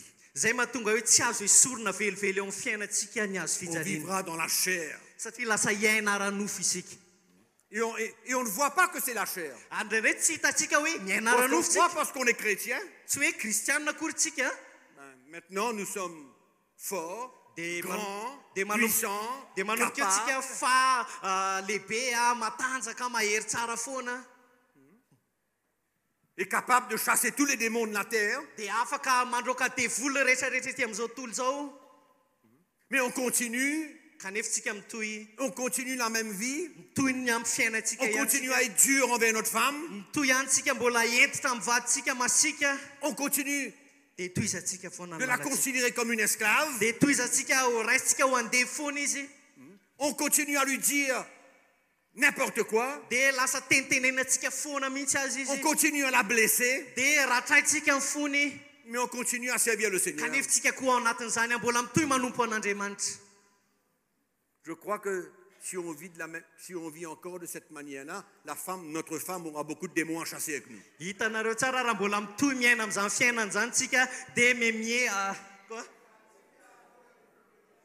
Dia vaditsika indray nandroaka devoly be da be amintsika. Notre femme aura beaucoup de démons à chasser avec nous. Dia ny vaditsika androaka devoly be da be amintsika. Mais elle sait que je n'ai pas de démons. Fa tsika izaho tsisy devoly. Elle sait que quand je m'emporte, c'est ma chair. Dia fantany tsara hoe raha misy fotoana manao tsy mety dia fantany hoe ara-nofo Elle azy. sait que quand que je suis un peu dur, c'est ma chair. Dia fantany tsara rehefa mafimafy zay dia fantany hoe Elle ny ara-nofoko zay. ne définit pas ce que je vis par le démon de colère ou le démon de je ne sais trop quoi. Tsy faritany zany ny fihetsika ataoko hoe misy devoly ho fatezerana io na devolony tsy haiko. C'est ce que Paul dit. Zay ny tenenin'ny Paoly eto hoe. Nous ne sommes point redevables à la chair. Hoy zay tsy pitrosa tsy amin'ny nofo anefa. En d'autres mots, nous ne lui devons rien. Dikan'izay zany tsy pitrosa na inona amin'ny nofo isika. Nous ne sommes pas obligés de nous soumettre à la chair. Tsy voatery isika anaiky zay filany nofontsika.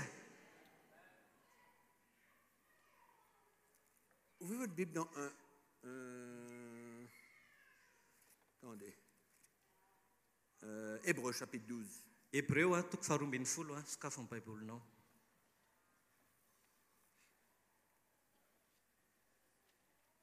Je ne sais pas comment vous comprenez ce texte, mais moi je veux dire ce que je comprends de ce texte. Tsy haiko hoe ohatrany ahoana fahazahoanareo n'ity andin'ity fa Verset teneko anareo ny fahazahoako azy. Hébreux 12, verset 1.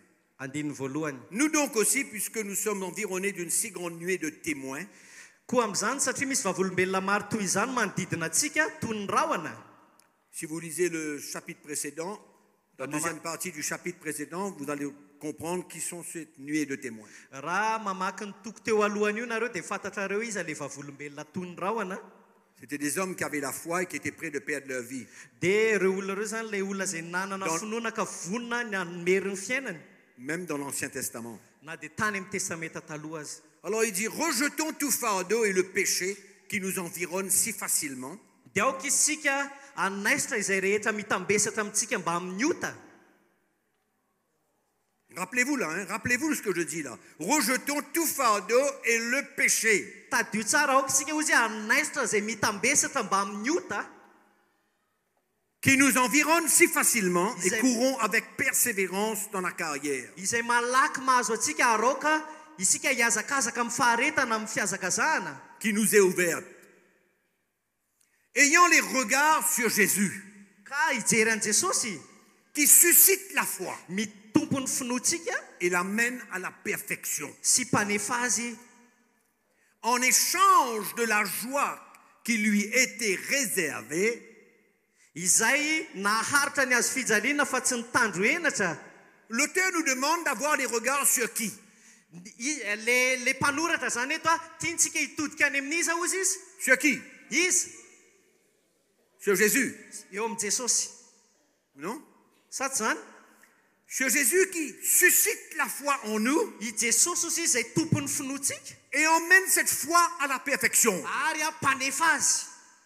Donc il nous dit, regarde à Jésus. Dia miteny zany izy hoe jerevina Jesosy En échange de la joie qui lui était réservée, il a souffert la croix. dia tao hosolon'ilay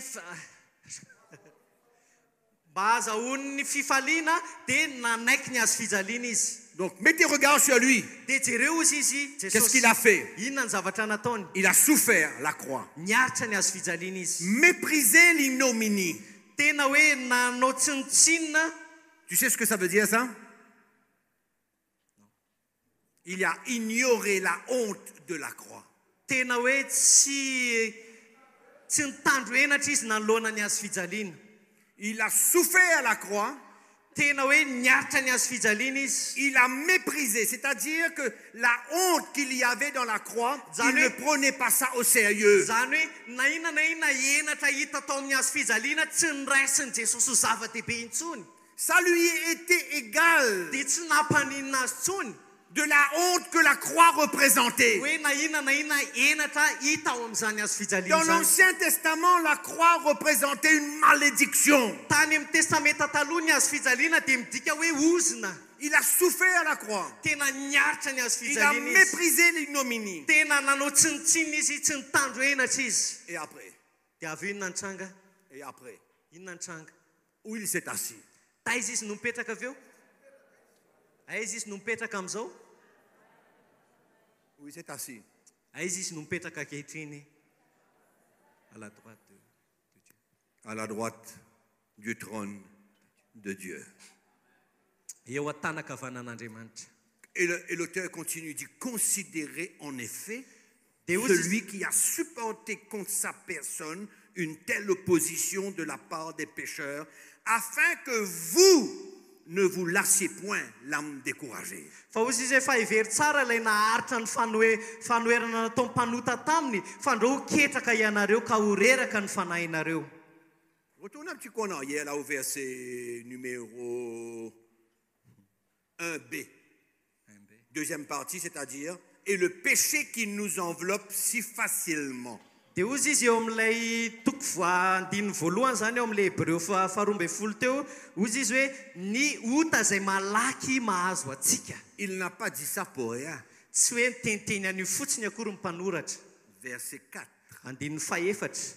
Vous n'avez pas encore résisté jusqu'au sang en luttant contre le péché. Ianareo tsy mbola nanohatra niady tamin'ny ota hatramin'ny fandatsahan-dra. Et vous avez oublié l'exhortation qui vous est adressée à des fils. Ary adinonareo fananarana izay milaza aminareo toy ny amin'ny zanaka Mon fils, anaka. ne méprise pas le châtiment du Seigneur. Aza atao ho zavatra kely ny Et famaizana ne ataon'i perds Jehova. pas courage quand il te reprend. Ary aza reraka raha resy latry ny anatra ataony ianao. Quel a été le châtiment de Christ? Inona kay a ny nahazo an'ny tompo, famaizana nahazo an'ny tompo. Allez lire dans le livre d'Ésaïe au chapitre 53. Vakio tsara ao amin'ny bokin'i Isaia 3:10. Le châtiment de Dieu ny famaizan'Andriamanitra sur la personne de son Fils. ny teo amin'ny tenany zanany. Le châtiment qui nous donne la paix est tombé sur lui. Lay famaizana zay tokony azahoantsika fiadanana dia natao tao amin'i Jesosy avokoa. Et l'auteur nous dit, ne méprise pas le châtiment de Dieu. Dia mpanoratra dia milaza hoe aza atao zavatra kely ny famaizan'i Jehova. Et il dit, vous n'avez pas encore résisté jusqu'au sang. Fa ozy ianareo tsy mbola nanohatra niady tamin'ny ota tamin'ny En falatsana. luttant contre le péché. Hoe tena nitolona ny amin'ny ota zany. C'est Christ qui a souffert. Fa Kristy no niaritra. C'est lui qui a versé son sang à la Izy no croix. nandatsaka ny rano teo amin'ny hazo C'est fijaliana. lui qui est mort. Ary izy no maty. C'est lui qui est Ary ressuscité. izy ihany koa no nitsangana. Et il nous dit dedans, Dia zany no lazainy eto. vous n'avez pas résisté jusqu'au sang. Nareo izy tsy mbola nanohatra ny ota hatramin'ny falatsandra. Vous n'avez pas été prêt à perdre votre vie, Nareo tsy vonona akory ny amery ny fiainanareo. à mourir à vous-même, Ho faty ny amin'ny tenanareo. afin de lutter contre le péché. Mba ahafahanareo hiady amin'ny ota. Tu veux remporter la victoire sur le péché? Te handresy ny fahotana ve ianao? Tu veux remporter la victoire sur la colère que tu as envers ta femme? Te handresy an'ilay fahatezerana mirehatra ho amin'ny vadinao ve ianao? Oublie le démon. Tena adonolo ny Prends ta croix. fa raisy ny azo Meurs à fijalianao. toi-même. Dia aoka no Accepte faty le châtiment de Dieu. ekeo ny famaizan'Andriamanitra. Accepte le châtiment de Dieu. Ekeo ny famaizan'Andriamanitra. Accepte la croix. Ekeo ny azo fijaliana.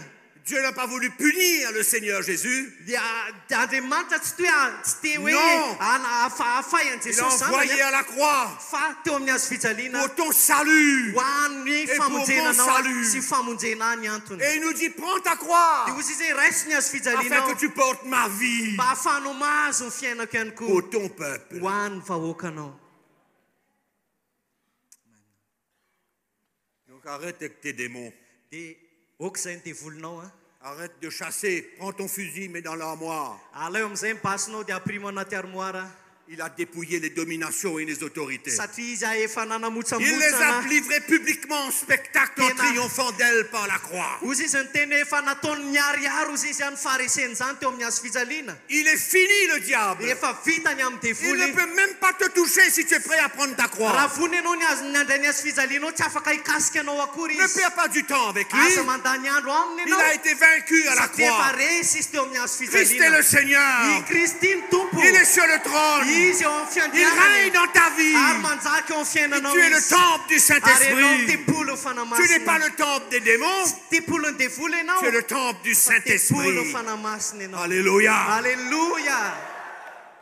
C'est comme ça que tu vas être débarrassé de ton esclavage, de ton péché qui t'enveloppe si facilement. Mets tes regards sur Christ. Qu'est-ce qu'il a fait? Zay mahatonga anao ho afaka ny amin'ny fahotana izay mety malaky mahazo anao izy izy ny mpanoratra hoe jereo Jesosy Kristy tompontsika.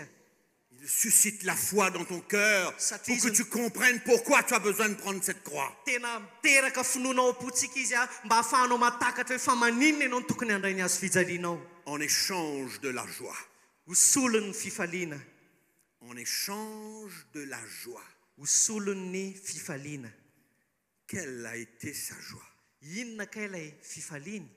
De te voir sauvé.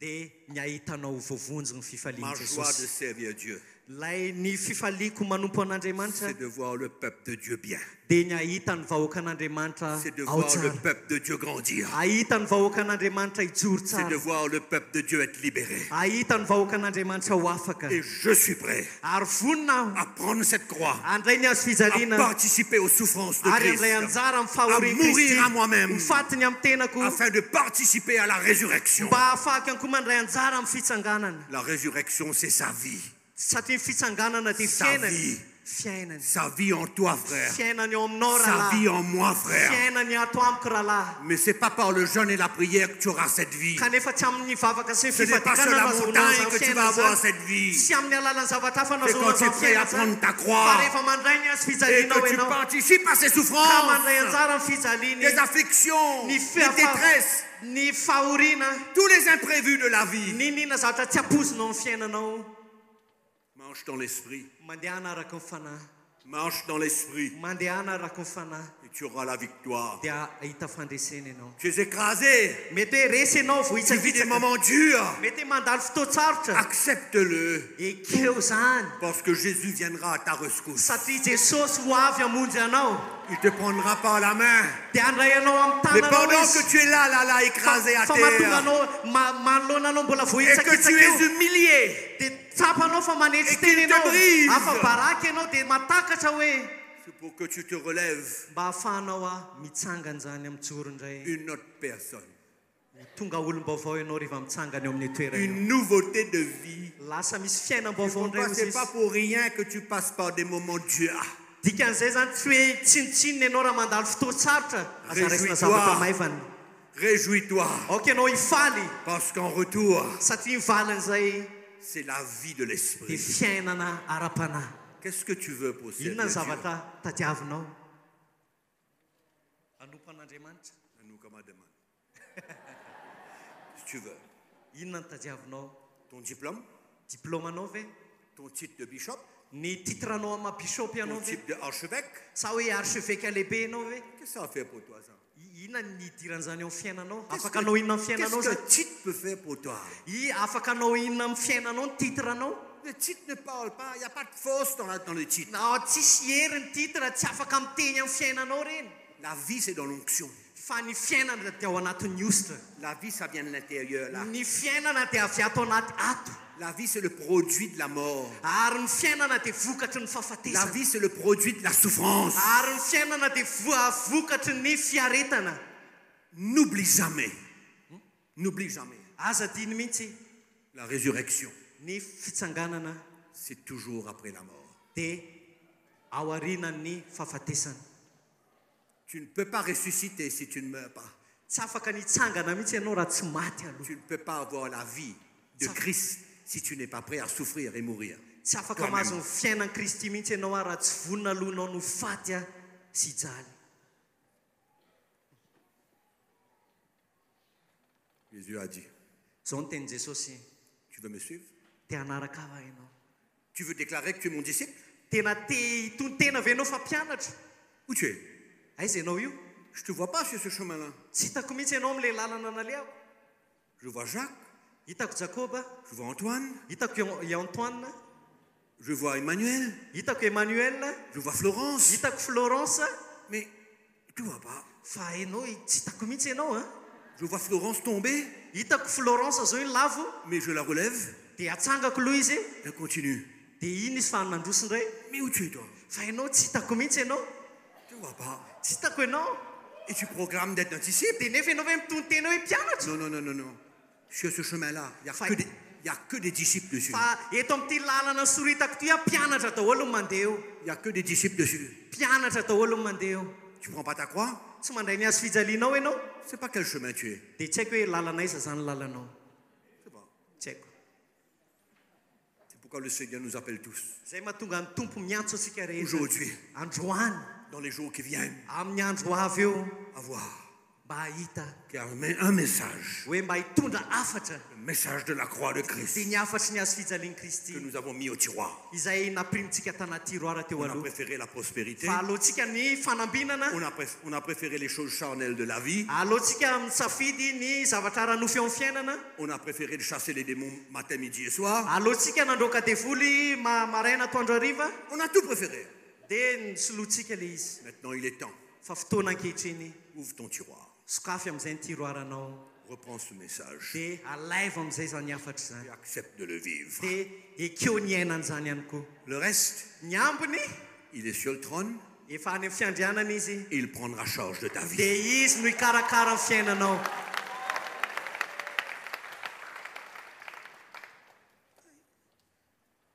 Simple comme tout. Tena tsotra, Pas trop facile mora sa sarotra, de s'humilier quand il faut. tsy mora mihitsy ny hoe manesy tena rehefa tokony hanetry tena. Pas trop facile. Moi, je peux vous dire, c'est pas facile. Za tena miteny aminao hoe tsy mora ny manetry tena izany. C'est pourquoi souvent, quand je voyage comme ça Zay mahatonga hoe matetika rehefa et que je Tetano partage zao a. au pasteur, je partage au pasteur dia rehefa responsable d'église. mizara amina pasteur ohatr'izao a, Je leur pose souvent une question. dia mametra-panontaniana foana matetika. Souvent deux questions. Matetika fanontaniana roa. Je dis premièrement, Dia voalohany, depuis combien de temps hatramin'ny oviana tu n'as pas prêché un message, le message de la croix de Christ? nanomboka oviana ianao no tsy nitory ny afatry ny hazo fijaliana dia ny afatry Kristy.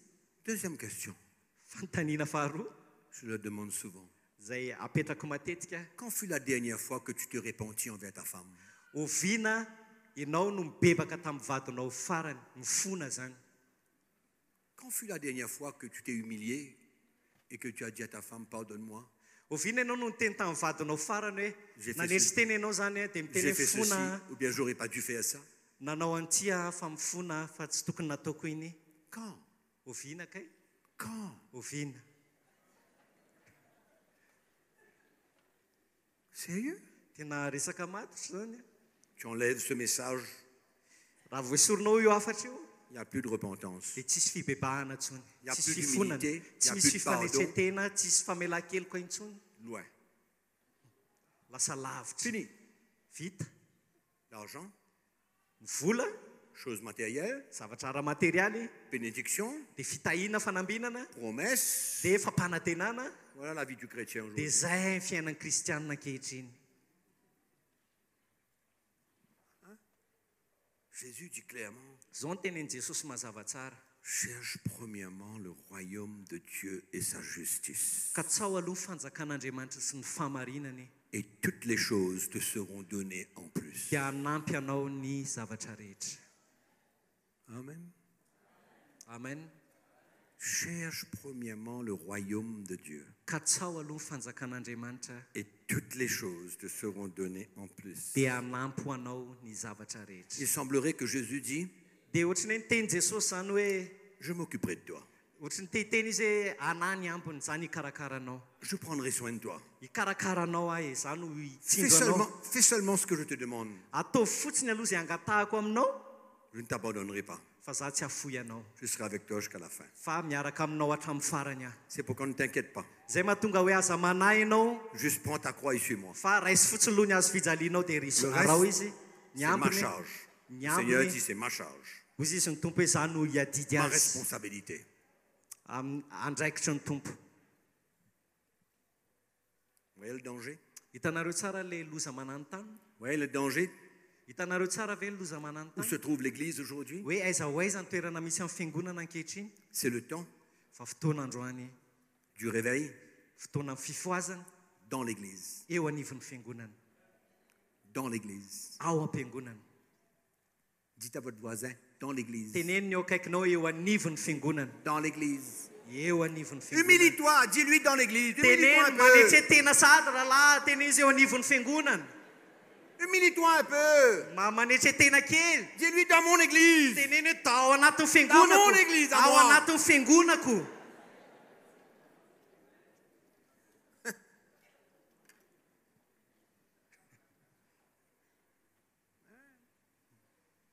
Vous savez, les pasteurs, ils croient toujours que leur Église, c'est la plus formidable des choses. Dia hitanareo pasteur indray mieritreritra foana hoe fiangonana ny tsara indrindra. Église, c'est extraordinaire. Mon Église, moi, ben, tu sais, moi, tout va bien, quoi. Hitanareo fiangonako, raha fiangonako resahana milamina tsara ka.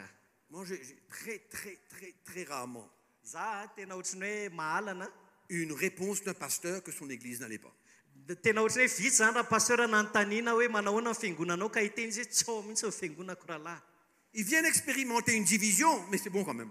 Dia mindraindray voaingana izy no nisy fisarana atao am-piangonana dia nefa izy tsy miteny Ça va, frère. hoe ao tsara Par la rahalahy grâce de Dieu, fiangonana. ça va, frère. Hoe no fahasoavan'ny tompo rahalahy dia ao tsara ny fiangonako mandeha tsara. Tous les pasteurs sont comme ça. Dia ohatry zany daholo ny tenen'ny pasteur rehetra. C'est pourquoi il est temps Zay mahatonga hoe fotoana de s'humilier un peu mila manetry tena et kely de reconnaître dia mahatsapa qu'un sy réveil miaiky a besoin de se passer dans ma maison, hoe misy asa tokony hitsanga ao an-tranoko, dans ma vie, eo amin'ny fiainako, dans mon église, ao amin'ny fiangonako, dans mon ao ministère. anatin'ny asa fanompoko. Le réveil a besoin de se faire là. Ary ny fifoazana tokony hitsanga eto. Nous avons des grandes ambitions. tsika indraindray manana faniriana lehibe. Un jour, dernièrement, j'ai reçu un mail d'un pasteur de je ne sais plus tout quel farany teo endroit, a nandray mail tamina pasteur tsy tadidiko tsony a un des pays africains. avy any Afrika moa zany le izy. Et il me dit que De zao ny lazainy Dieu l'appelle pour être un général de son armée. hoe Andriamanitra ozy izy a niantso aho ho jeneraly ao amin'ny tafik'Andriamanitra. Et que Dieu l'appelle pour gagner toutes les nations. Ary a Jesosy a dia niantso aho mba azo ny firenena rehetra. Et que si je peux l'aider, Ary raha afaka manampy azy zany izy a. rien que ces deux phrases-là me montrent exactement son état. Dia raha zay teny roa zay fotsiny dia efa afaka faritako ny toetran'izay pasteur zay. Dans quel état il est? Hoe manahoana ny toetrany. Il va gagner toutes les nations. Hoe izy zany azo ny firenena rehetra.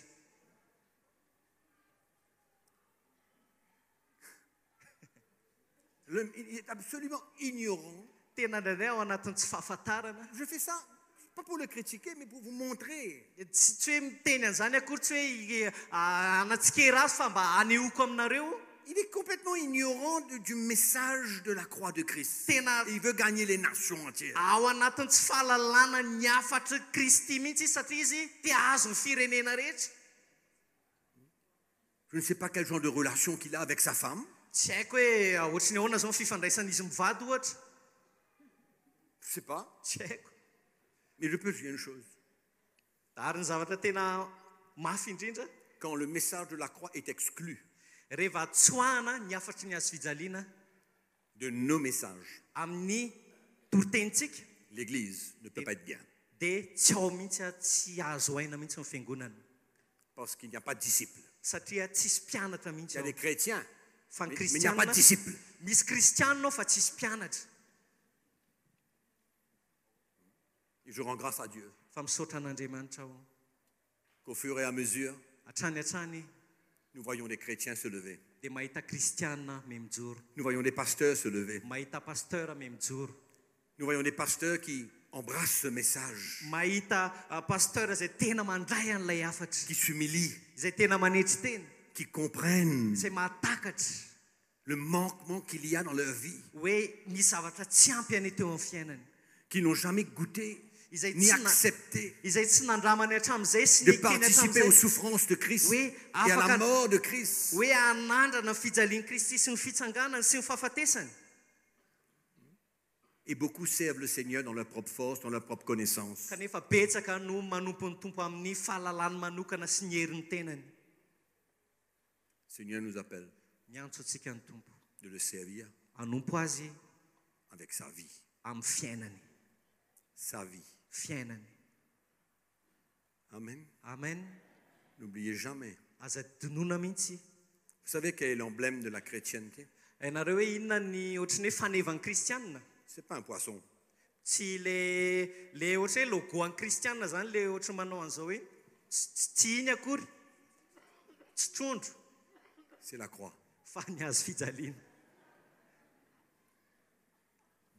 La croix était l'emblème Ny hazo fijaliana no faneva. Iny no logo de kely. toute église chrétienne. Ny tokony logo an'ny fiangonana kristiana. Et cette croix avait une signification. Ary iny hazo fijaliana iny tsy na tena misy dikany. Ce n'était pas seulement que Christ est mort Tsy hoe maty fotsiny Kristy akory sur la croix, teo amin'ny hazo fijaliana. mais c'était la croix Fa lay hazo fijaliana que je dois prendre, dia hazo fijaliana tokony ho tu raisiko dois prendre. dia tokony ho raisinao ihany koa. C'est ça la signification de la croix. Ary zay ny tena dikany hazo fijaliana. Je termine pour vous dire une chose. Amarana hiteny zavatra ray aminareo. La croix n'est pas un événement Ny hazo fijaliana tsy hoe toe-javatra nitranga tany aloha qui s'est produit il y a 2000 ans de cela seulement. hoe efa nitranga 2000 taona lasa tao alohan'izao. La croix, Fa ny hazo fijaliana c'est ta vie, dia fiainanao. c'est ma vie. Fiainako Aujourd'hui, ankehitriny c'est pas seulement un événement tsy hoe toe-javatra nisy taloha zany passé, hoe zavatra efa lasa fini. efa tapitra. La croix, Fa ny hazo fijaliana c'est maintenant. dia androany. La croix, Ny hazo fijaliana c'est maintenant. dia androany. C'est ma vie. Fiainako zany. Amen. Amen. Et c'est comme ça que tu vas retrouver le ministère. Dia ohatran'izay ny ahafahanao mahita ny asa fanompoana. C'est comme ça que tu vas retrouver l'onction de Dieu. Ary iverina indray amin'ny alalan'izany ny ositra. C'est comme ça que tu vas retrouver la vie. Ary amin'ny alalan'izany ihany koa ny ahitanao any C'est comme fiainana. ça que tu seras sécurisé et protégé. Ary amin'ny alalan'izany ny ahitanao fandriampahalemana sy fiarovana. Et Sy que tu vas goûter à la grâce de Dieu. anandramanao ko ihany koa ny fahasoavan'Andriamanitra. Parce que ne crois pas que tu pourras prendre cette croix dans ta propre force. Satria aza mieritreritra mihitsy ianao afaka handray ny azy zany azo fijaliana zany amin'ny herin'ny tenanao. Tu auras besoin de la grâce de Dieu, de la force de Dieu, Fa mila ny herin'Andriamanitra sy ny fahasoavan'Andriamanitra à tout moment. amin'ny fotoana rehetra.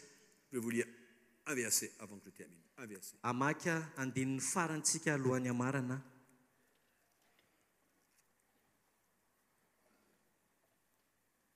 Au chapitre 15, 1 Corinthiens chapitre 15. Korintianina voalohany toko fa 5:10. Paul va reconnaître quelque chose. I Paoly dia ohatrany hoe ny zavatra tsapany. Au verset 10, Andinin'ny 10. il dit, par la grâce de Dieu, Ozy hoe fa noho ny fahasoavan'Andriamanitra je suis ce que je suis. no nahatoy izao aho. Et sa grâce envers moi n'a pas été vaine. Ary tsy foana ny fahasoavany ato amiko. En d'autres mots, c'est pas pour rien que la grâce de Dieu a été déversée sur ma vie. Ohatrany hoe tsy foana zany raha ohatra ka narotsak'Andriamanitra teo amin'ny fiainany ny fahasoavan'Andriamanitra. Et il est ce qu'il est. Ary matoa toy izao izy izy. N'oubliez pas que Paul était quelqu'un d'autre. Tadio tsara fa Paoly teo aloha teo olo-kafa izy a. Et Paul est devenu un autre homme. Dia Paoly lasa olom-baovao. Et que Paul a pris sa croix et il a suivi le Seigneur. Ary Paoly nandray ny azo fijaliana dia nanaraka ny tompo. Et Paul servait le Seigneur Ary Paoly dia nanompo any tompo par la vie de Christ. tamin'ny alalan'ny fiainan'i Kristy. Paul dit, quand la mort agit en moi, la vie agit en vous. Ozy izy Paoly hoe rehefa miasa ato amiko ny fahafatesana dia miasa any aminareo kosa ny Donc fiainana. l'apôtre Paul reconnaît Dikan'izay zany Paoly natakatra hoe que ce qu'il est aujourd'hui, hoe maizy quand il a aza écrit ankehitriny cela, a rehefa nanoratra an'io il izy. dit, je suis ce que je suis par la grâce de Dieu. Dia ozy izy hoe matoa toy izao dia noho ny C'est fahasoavan'Andriamanitra. pas par ma force. Tsy noho ny heriko a. Moi, j'ai justement accepté. Za dia nanaiko fotsiny nataoko. Accepté de prendre ma croix. Nanaiko fotsiny ihany handray ny azo Mais c'est sa fijaliana. grâce Fa noho ny fahasoavany rery qui a ihany commencé l'œuvre dans ma vie izay nanomboka ny asa tato amiko et qui complète l'œuvre dans ma vie. sy mamarana an'izany ihany koa ato amiko. C'est pourquoi ce que je suis Zay mahatonga hoe maizao a ne vient pas de ma propre force. dia tsy avy amin'ny herin'ny tenako C'est akory par la force de Dieu. fa avy amin'ny C'est par la herin'Andriamanitra grâce de Dieu. noho ny amin'ny fahasoavan'Andriamanitra. Quand il m'a fallu souffrir, Rehefa nijaly sy niaritra quand il m'a fallu perdre ma vie, rehefa namery ny haiko a j'ai ressenti sa grâce. dia tena natsapa ny J'ai fahasoavany ressenti sa atao force avec anatin'izany. moi Tsapako mihitsy ny heriny pour niaraka tamiko accepter cela. mba nanafahako nanaiky an'izany. C'est pourquoi Zay ny antony hoe il ne faut pas craindre. aza matahotra Tout est par la grâce de Dieu. satria ny zavatra rehetra dia miankina amin'ny Et il fahasoavan'Andriamanitra. continue et il dit, Dia zao ny toyany hoe sa grâce envers moi n'a pas été vaine. Loin de là, tsy foana ny fahasoavany ato amiko j'ai travaillé plus que tous. fa efa niasa fatratra mihoatra noho ny rehetra. Non pas moi toutefois, Tsy zao indraindray nefa tsy izao ihany mais la grâce de Dieu qui est avec moi. fa ny fahasoavan'Andriamanitra no niara niasa tamiko. La force de Dieu qui est avec moi. Ny herin'Andriamanitra ozy izy niaraka tamiko. Paul reconnaît Paoly zany tena qu'il natakatra y a une sorte de puissance divine hoe nisy hery avy any ambony qui le permet d'accepter de vivre tout ce qu'il vit. hoe nafahany ny aina zay zavatra ny ainany Sa grâce, noho ny fahasoavany, la grâce de Dieu, ny fahasoavan'Andriamanitra qui nous permettra d'accepter le chemin qui est devant nous. no ahafahantsika manaiky ny lalana zay eo anoloantsika. Une épreuve, Na fisedrana, une affliction, na fanenjehana, un manquement, fahoriana, une tsy détresse, fisina, une souffrance, na ao anatin'ny fijaliana, une persécution, na fanenjehana, une tribulation. na fahoriana be a, La grâce de Dieu est là dia eo ny fahasoavan'Andriamanitra pour me permettre de vivre ces choses-là. mba ahafahako a miaina izay manaiky an'izany zavatra zany. Le résultat, Ny vokatra izay la vie de Jésus. fiainan'i Jesosy. Et nous, les pasteurs, les serviteurs de Dieu, Ary isika pasteur mpanompon'Andriamanitra, c'est ce que nous devons viser. zay zany no tena tokony tanjotsika aloha. C'est ça notre désir. Tokony zay ny etaetantsika sy ny Pas juste faniritsika. servir Dieu, prêcher 2 messages par semaine, Tsy hoe manompo an'Andriamanitra dia mitory teny indroa isan-kerinandro, mais nous voulons transmettre la vie. fa te hampita fiainana isika. Nous voulons transmettre et vivre le ministère de l'Esprit. Te apita isika sy iaina ihany koa ny asa fanompon'ny fanamasina. Nous voulons ce que nous transportons emmène conviction. Tiako hoe ny zavatra apitako a hitondra fandresen-dahatra. Je finis dans 2 minutes. 2. 2 minitra dia tena marana. D'accord? Ao a tsy maninona. Et puis on ira chez soi. Dia afaka moditsika.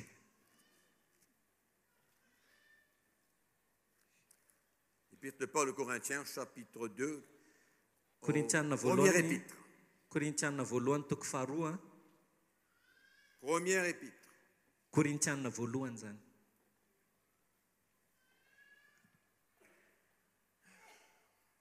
Chapitre 2, verset 2. Andininy faharoa. Car je n'ai pas eu la pensée de savoir parmi vous autre chose que Jésus-Christ et Jésus-Christ crucifié. Fa nini tsy afantatra zavatra hafa teo aminareo afa-tsy Jesosy Kristy indrindra fa izy voaombo tamin'ny hazo fijaliana. Moi-même, j'étais auprès de vous dans un état de faiblesse, de crainte et de tremblement. Ary izao raha tany aminareo dia azon'ny fahalemena sy ny fatahorana ary famgovitana be. Et ma parole et ma prédication Ary ny teniko sy ny toriteniko